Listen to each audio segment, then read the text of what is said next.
what's up, Jacob? Quick demo video for you for your Starfall Sabers custom saber.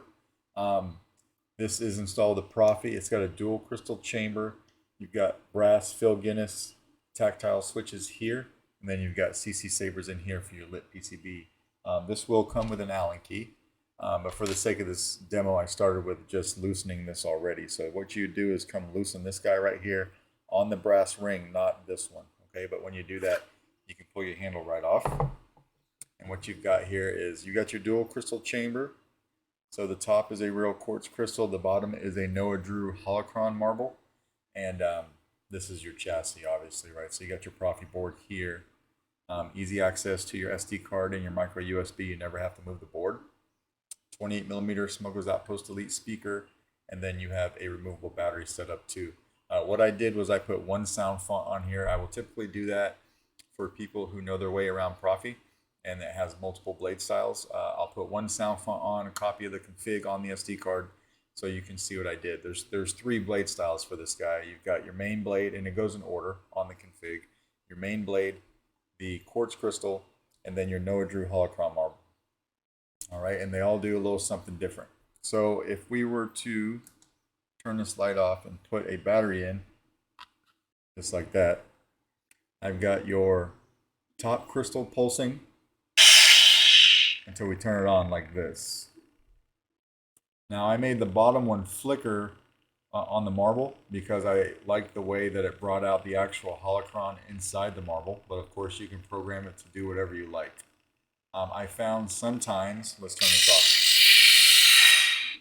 Sometimes when I use these marbles and I put a NeoPixel accent right underneath it and I make it just a solid color, it will kind of wash out the holocron, and I didn't want to do that, right? So that's what I chose to do just for the demo, but we can hit the activation, and then hopefully you can see that holocron in there popping, and then it flickers off and then back on and flickers off and back on.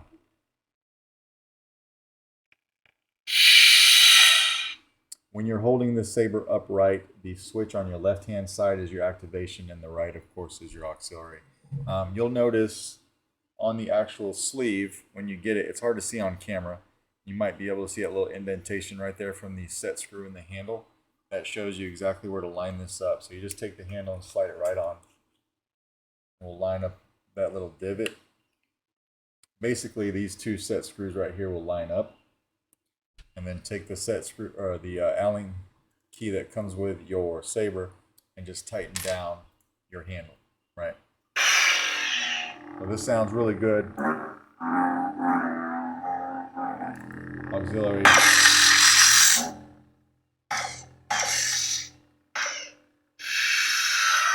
And then we'll throw a blade in this guy. It takes a 1-inch diameter NeoPixel blade.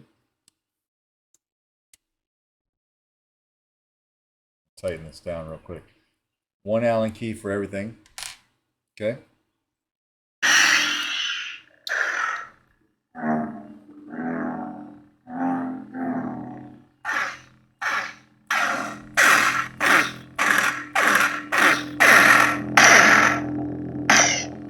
Good flash on class, good blast bolt deflex. Blade lockup is holding the button and hitting the saber. Over here, and it will move up and down the blade according to how you move the saber, right? So now it's at the tip, now it's at the base. You can kind of see it there in the middle. So you got twist on, twist off, or you could hit power and hit power again to turn it off. Soundtrack is a long press on the power.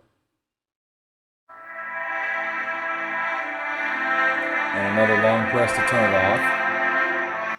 And then, like I said, there is only one sound font on here, so you could easily see what I did on the config, and you can mimic that or just add to it, right? Flash on clash. And we'll go ahead and we'll take the blade out of this guy. Yeah, everything's working in here exactly like it should. I appreciate your patience. I know that it's a long wait when it comes to these highly custom sabers, so I do appreciate your patience with me and the all-around process. All right, so we'll go ahead and we'll loosen this handle up, slide it right off. From the positive side of the battery, and I do have this on a timer, by the way, so if you don't turn the saber on right away, that will time out. But from the positive side of the battery by the speaker, if you can't pop it out with your finger, just use a tool. I've got these tweezers I use the back of. Battery comes right out just like that. No or no chassis retention. I did not want to screw anything or drill and tap anything in the sleeve.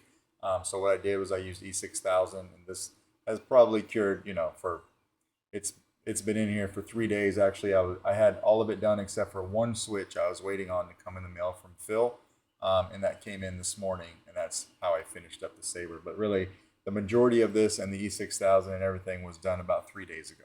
All right, but after that, we'll just slap the handle on, and that is basically your saber. Let me know if you got any questions. If not, I will package this guy up and get it out in the mail to you Monday morning. All right. Thank you, man.